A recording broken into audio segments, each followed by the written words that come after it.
오늘 금방 읽으신 본문의 말씀 이사야서 61장 1절에서 11절까지의 말씀 중에서 1절에서 3절까지 말씀은 역사적으로 예수님이 이 땅에 초림하심으로써 성취가 되었습니다. 그리고 이러한 말씀의 성취에 대해서 신약 누가복음 4장 16절에서 21절까지도 확인하고 있습니다. 제가 그 말씀을 읽어드리겠습니다. 예수께서 그 자라나신 곳 나사렛에 이르사 안식일에 늘 하시던 대로 회당에 들어가서 성경을 읽으려고 서심해 선지자 이사야의 글을 들이거늘 책을 펴서 이렇게 기록된 데를 찾으시니 곧 주의 성령이 내게 임하셨으니 이는 가난한 자에게 복음을 전하게 하시려고 내게 기름을 부으시고 나를 보내사 포로된 자에게 자유를 눈먼 자에게 다시 보게 함을 전파하며 눌린 자를 자유케 하고 주의 은혜의 해를 전파하게 하려 하심이라 하였더라. 책을 덮어 그 맡은 자에게 주시고 앉으시니 회당에 있는 자들이 다 주목하여 보더라. 이에 예수께서 그들에게 말씀하시되 이 글이 오늘 너희 귀에 응하였느니라 하시니 아멘.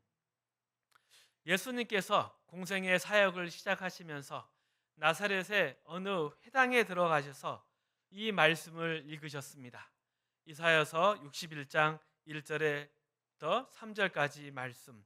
이 말씀을 인용하신 뒤에 예수 내 자신이 바로 이 예언을 성취하러 온 메시아이고 오늘 이 말씀이 너희 귀에 응하였다라고 말씀하시는 장면입니다.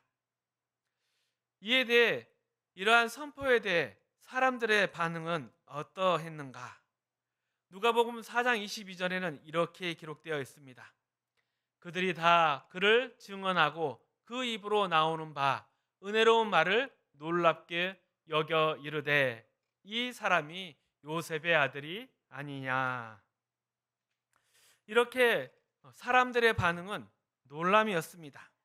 그런데 그들이 요셉의 아들이 아니냐 이렇게 덧붙여 말하는 것을 보면 그들이 원했던 메시아의 모습과는 달랐다 이런 것을 표현하고 있습니다. 그래서 사실 말한다면 예수께서 내가 메시아요 예언된 그 구원자라는 말이 저들은 당최 믿기지 않았다는 뜻입니다. 이에 대해서 다음 구절들도 명백히 이야기하고 있습니다.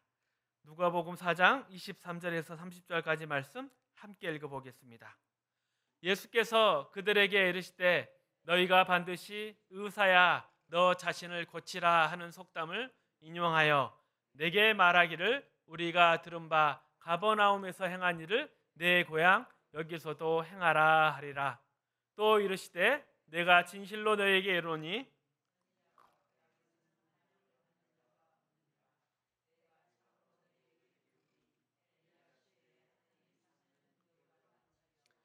온 땅에 큰 흉년이 들었을 때 이스라엘에 많은 과부가 있었을 때 엘리야가 그중 한 사람에게도 보내심을 받지 않고 오직 시돈 땅에 있는 사렙다의 한 과부에게 뿐이었으며 또 선지자 엘리사 때에 이스라엘에 많은 나병 환자가 있었을 때 그 중에 한 사람도 깨끗함을 얻지 못하고 오직 수리아 사람 나아만 뿐이었느니라. 회당에 있는 자들이 이것을 듣고 다 크게 화가 나서 일어나 동네 밖으로 쫓아내어 그 동네가 건설된 산 낭떠러지까지 끌고 가서 밀쳐 떨어뜨리고자 하되 예수께서 그들 가운데로 지나서 가시니라. 아멘. 그러니까 이사야서의 61장 1절에서 3절까지의 말씀, 곧 가난한 자에게 아름다운 복을 전하는 일, 갇힌 자를 해방시키는 일, 자유를 주시는 일, 또 눈먼 자를 고치고 병든 자를 고치며 귀를 열게 하시는 이 일에 대한 예수님의 메시아 선포가 그들에게는 전혀 환영받지 못했습니다. 예수님은 그들에게 너희는 틀림없이 내게 물어볼 것이다. 의사야 내 병이라 고쳐라. 이 속담처럼 내게 물어볼 것이다. 의사야 내 병이나 고쳐라. 이 속담은 어떤 의미이냐? 의사에게 갔는데 의사가 병명을 이야기합니다.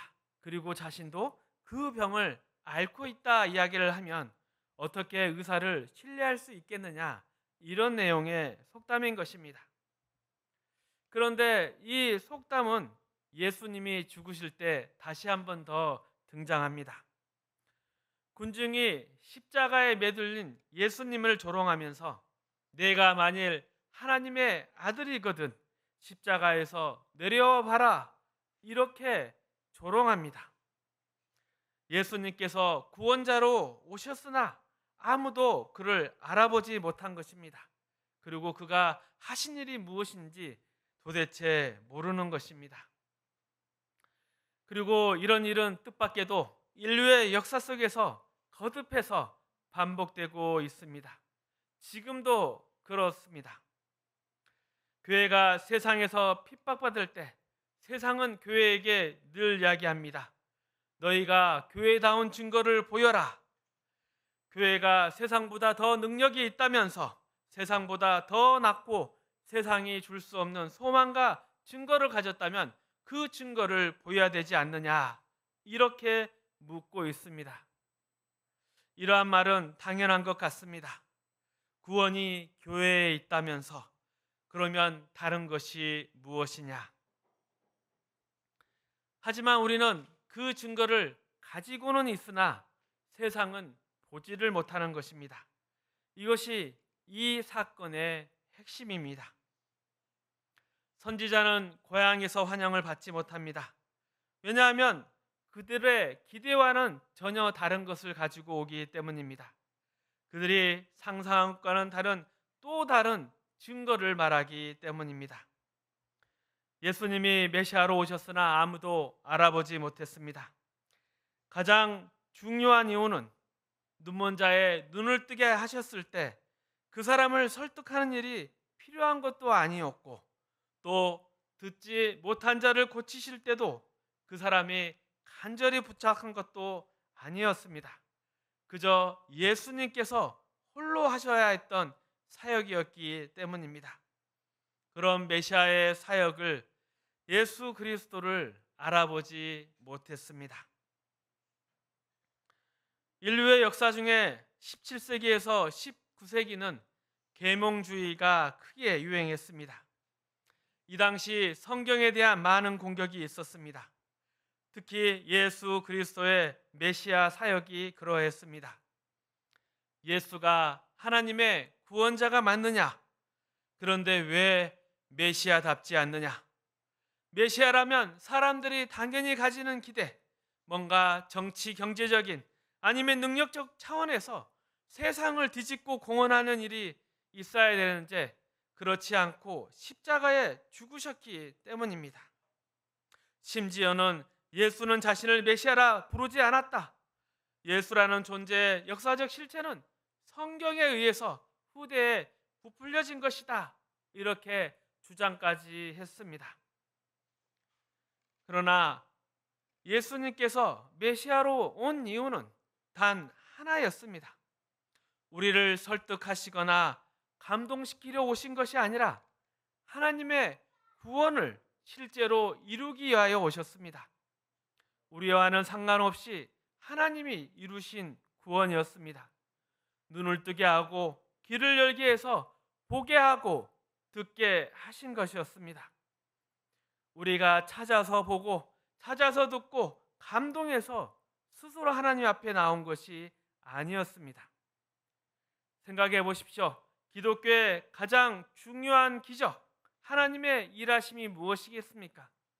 바로 내 자신이 예수님을 믿고 있다는 사실입니다. 이런 이야기를 친구들에게 해보십시오. 그가 알아들을 수 있을까요? 너나 믿어. 이것이 아마 보통의 반응일 것이고 너 정신이 나갔구나 하는 말은 가끔 듣는 이야기가 될 것입니다. 우리가 사는 이 시대에도 세상은 교회에게 왜 그러냐 늘 묻습니다. 그러면 우리도 이해가 되지 않는다. 이게 답일 수밖에 없습니다. 교회라면 좀 더 멋있어야 되지 않겠느냐? 멋있으려고 하는데 그게 참 안 된다. 하나님이 허락하시지 않는다. 이것이 바로 이사야서 61장 1절에서 3절까지 이야기입니다. 그리고 누가복음 4장에서 증언하는 하나님이 하는 일이 무엇인가? 그리고 그 일을 지금도 어떻게 계속 일하시는가에 대한 설명일 것입니다. 하나님의 일하심에 대해서 우리는 이사야서를 통해서 이해할 수 있습니다. 먼저는 하나님은 원인과 결과의 질서로 일하십니다. 이스라엘 백성이 하나님을 배신했습니다. 그래서 그들이 당연한 결과로서 멸망과 포로라는 역사적 비극을 겪습니다. 원인과 결과의 질서. 여기서 한 걸음 더 나아가 그들의 잘못을 회복시키는 하나님의 은혜와 긍휼, 자비와 능력에 대해서도 우리는 알고 있습니다. 비록 너희가 잘못하였으나 내가 너희를 내버려 두지 않겠다. 너희는 내가 만든 창조의 목적이다. 내 뜻은 어느 누구나 타협하거나 절대로 포기하지 않겠다. 기필코 너를 회복시키겠다. 이리하여 은혜로 말미암은 구원을 받게 됩니다. 포로된 자유로부터 역사적인 예루살렘 귀환이 일어나게 됩니다. 그래서 그들은 스스로 만들어낼 수 없는 회복과 귀환을 하나님이 주시는데 이것을 보면 구원과 은혜라는 질서가 있는 것을 알 수 있습니다. 구원과 은혜의 질서. 그런데 그들의 잘못으로 야기된 심판에서 회복시켜 주신 것이 원인과 결과의 세계를 뛰어넘는 것이라 할지라도 고국에 돌아와 보니 모든 것이 만사 형통으로 보장된 것이 아니었습니다. 은혜로 구원을 받아 회복은 되었지만 이것이 분명히 일어난 역사적 사실이었지만 그렇다고 앞으로 살아갈 현실은 그들의 기대와 다른 막막한 현실이었습니다. 그렇다면 이들이 가지는 구원의 은혜는 무슨 의미가 있을까요? 당연히 나올 수 있는 질문입니다. 이미 이사야서를 통해서 살펴본 대로 그것은 하나님이 예수님 안에서 보이신 우리를 구원하신 그 방법에서 확인하고 찾아볼 수 있습니다. 구원의 의미가 과연 무엇인가? 우리는 이것을 십자가의 예수를 통해서 확인하고 찾을 수 있습니다. 그리고 이 방법은 예수님과 관련된 것뿐만 아니라 우리가 받은 구원의 은혜와도 단단히 하나로 묶여 있습니다. 그 방법은 바로 고난입니다. 우리가 당하는 현실적인 고난입니다. 하나님은 우리를 구원하시는 방법으로서 고난을 제외시키지 않았습니다. 하나님께서 구원자를 보내서 은혜와 능력으로 사망을 뒤집어 부활을 만드시는 일에 있어서도 히브리서 5장 8절의 말씀처럼 그가 하나님의 아들이시면서도 받으신 고난으로 순종함을 배워서 온전하게 되셨다 말씀하십니다. 하나님께서는 우리의 구원을 전능함으로써 한 번에 쉽게 만들어 놓은 것이 아니었습니다.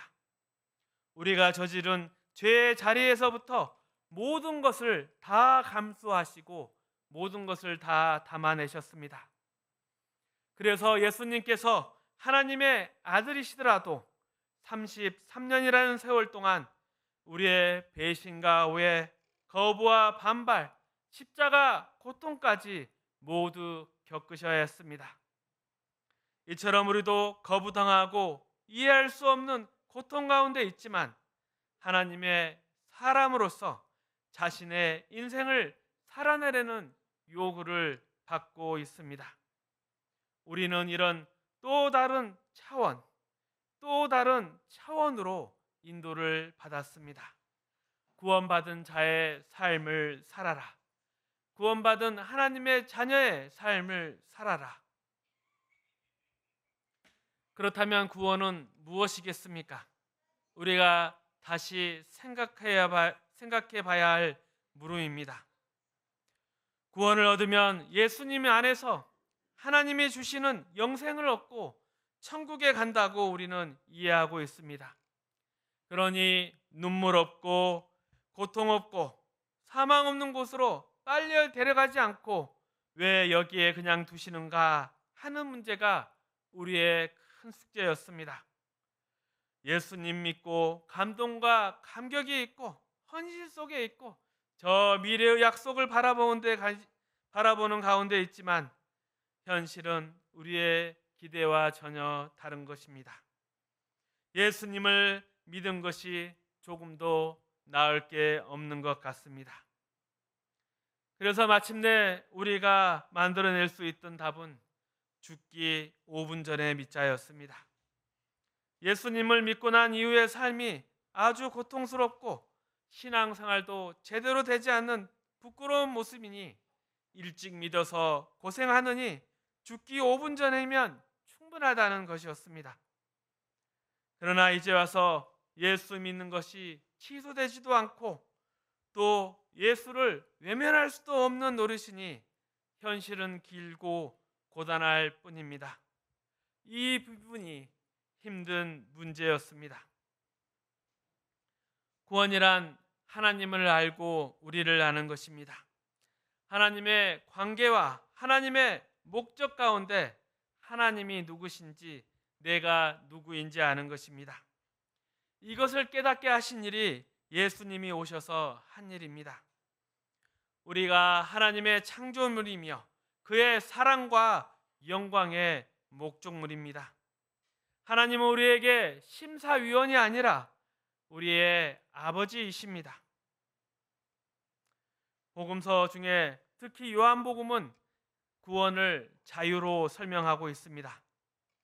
진리를 알지니 진리가 너희를 자유케 하리라. 죄의 종에게는 자유가 없다. 그러나 내가 너희를 자유하게 했으니 이제 너희가 자유로워졌다. 바로 이것입니다. 자유란 선택권입니다. 책임을 갖는 것입니다. 앞에서 하나님이 일하시는 원리에 대해서 말씀을 드렸습니다. 원인과 결과의 질서, 또 구원과 은혜의 질서, 그것을 넘어서 이제 우리는 책임과 자유와 책임의 세계로 인도받았습니다. 구원과 은혜의 문을 통해서 우리는 자유를 이제 얻게 되었고 이제 하나님을 위하여 살 권리로서 자유를 얻게 되었습니다. 하나님을 알게 됨으로써 누리게 된 정체성과 그 권리들, 이것이 무슨 권리입니까? 하나님을 알지 못하고 자신이 누구인지 알지 못하면 명예롭게 살거나 영광되게 살 수 없습니다.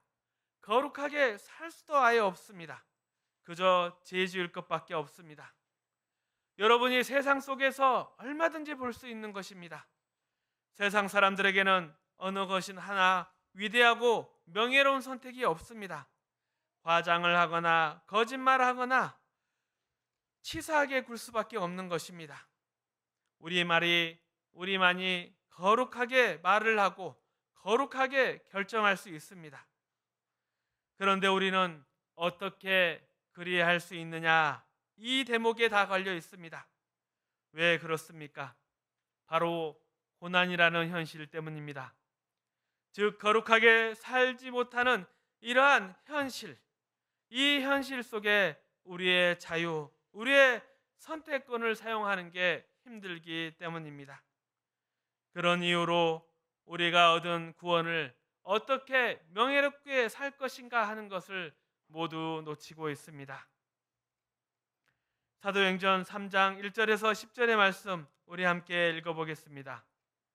제9시 기도 시간에 베드로와 요한이 성전에 올라갈새 나면서 못 걷게 될 일을 사람들이 메고 오니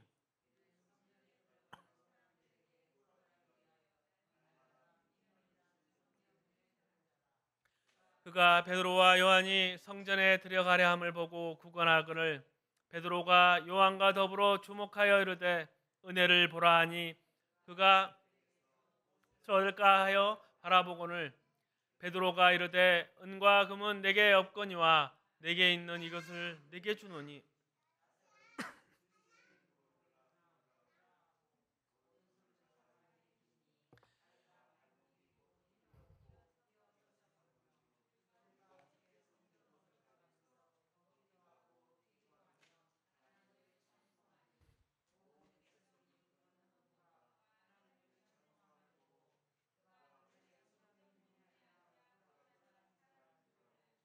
그에게 일어난 일로 인하여 심히 놀랍게 여기며 놀라니라. 아멘. 아주 놀랐습니다. 베드로와 요한이 그에게 말합니다. 은과 금은 내게 없거냐 내게 있는 이것을 내게 주노니 나사렛 예수 그리스도의 이름으로 일어나 걸어라. 이제 이것이 우리의 것이 되었습니다. 믿는 우리 모두에게 주어진 것입니다. 예수님이 직접 오셔서 하신 일이 아니라 두 제자가 자신들이 가진 것으로 한 일이었습니다. 못 걷던 자가 일어나 찬송을 합니다. 두 제자는 모든 백성에게 칭송을 받습니다. 그리고 나서 그들이 어떻게 됐습니까? 그들은 잡혀갔습니다. 여기서 우리가 헤매게 되는 것입니다. 분명히 이 놀라운 일이 일어나자 세상이 무릎 꿇고 항복한 것이 아니었습니다. 도리어 그들을 잡아갔습니다. 괜히 그런 말 했다가 인생이 꼬이게 된 것입니다. 우리의 지위, 신분, 증언 앞에서 세상은 항복하지 않습니다. 사도행전 5장 33절에서 39절에서도 사도들이 예수 그리스도가 누구이신가 증언했을 때 당신의 권력자들이 그것을 듣고 나서 보인 태도가 무엇이었겠습니까? 우리 함께 읽어보겠습니다. 사도행전 5장 33절에서 39절 말씀입니다. 그들이 듣고 크게 노하여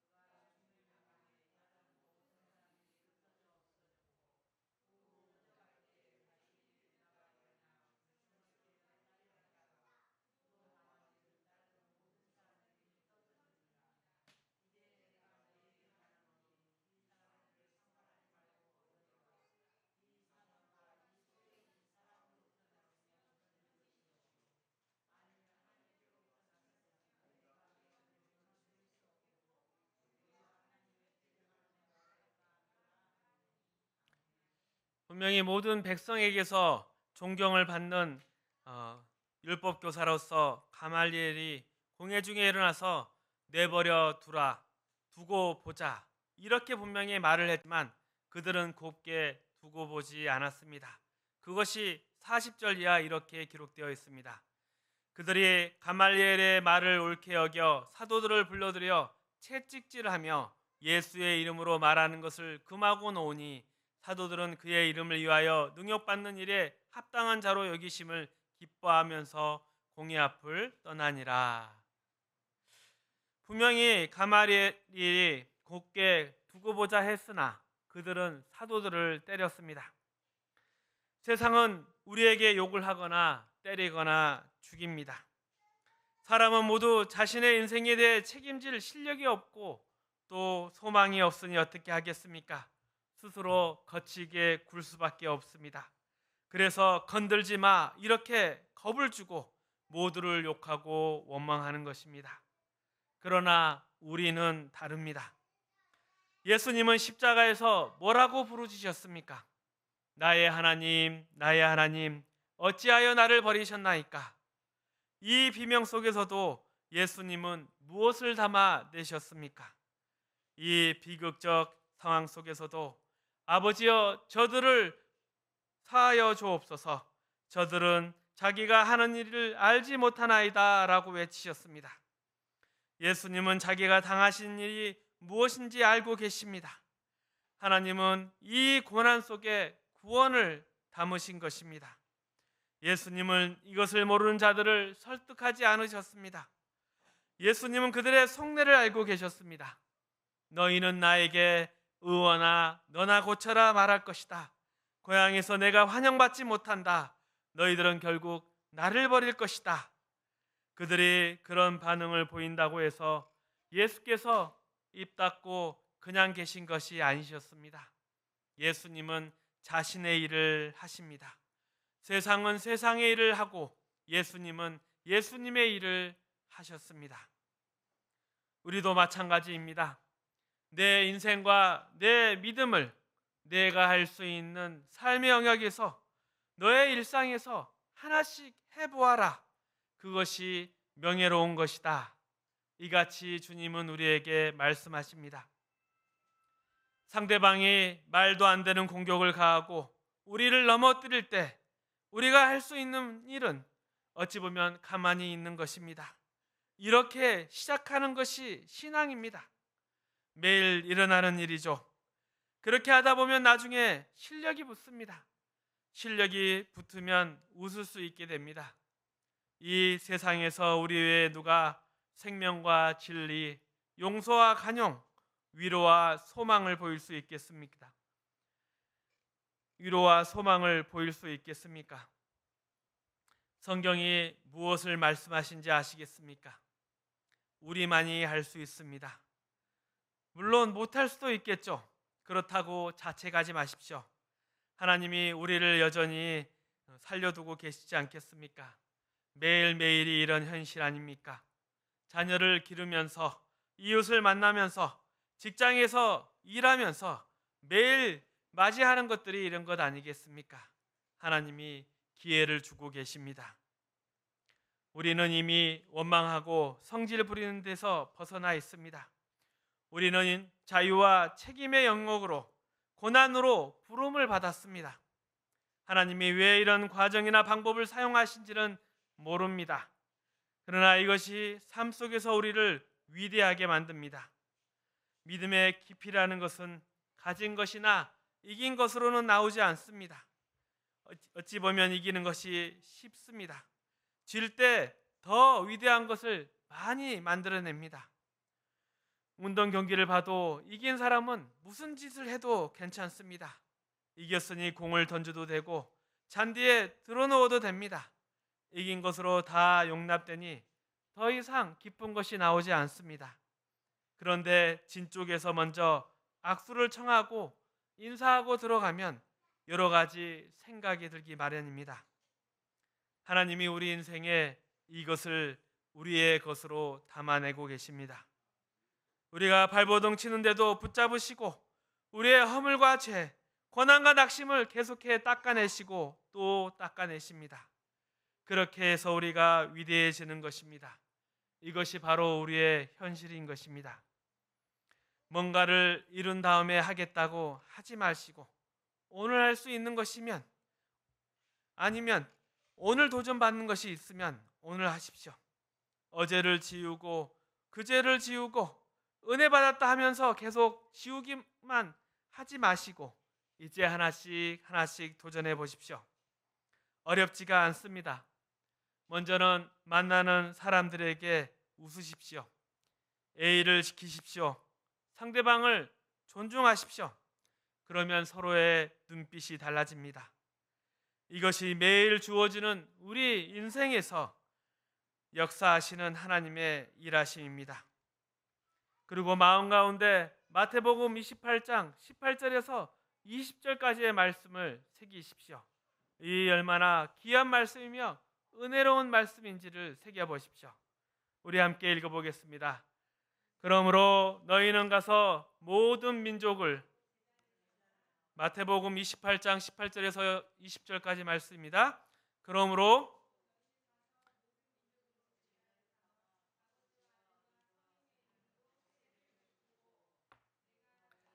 분부한 모든 것을 가르쳐 지키게 하라.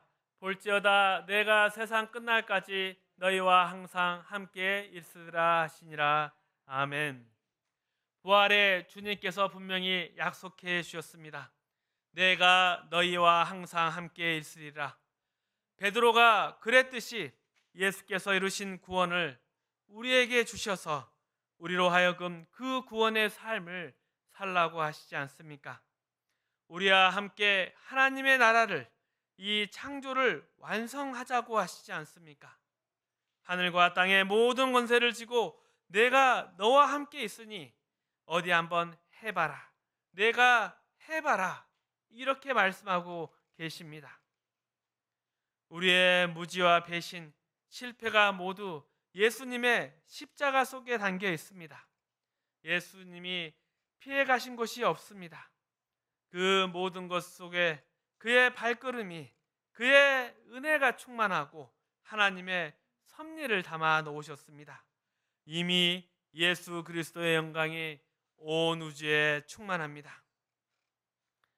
여러분이 당하는 고통과 원망, 의심과 불안, 그 자책 예수님께서 다 지나셔서 십자가에 담아내셨습니다. 심지어 가룟 유다와 베드로도 담아내셨습니다. 그러니 여러분의 인생이 얼마나 위대한지 깨달으시고 오늘을 사십시오. 위대하고 명예롭게 사십시오. 여러분이 사신 것이 자랑이 될 것입니다. 예수님을 믿는다는 고백이 여러분에게 능력이며 자랑이고 기회며 선택이고 명예이며 감사라고 고백하는 인생을 살아가시기를 주님의 이름으로 축복합니다.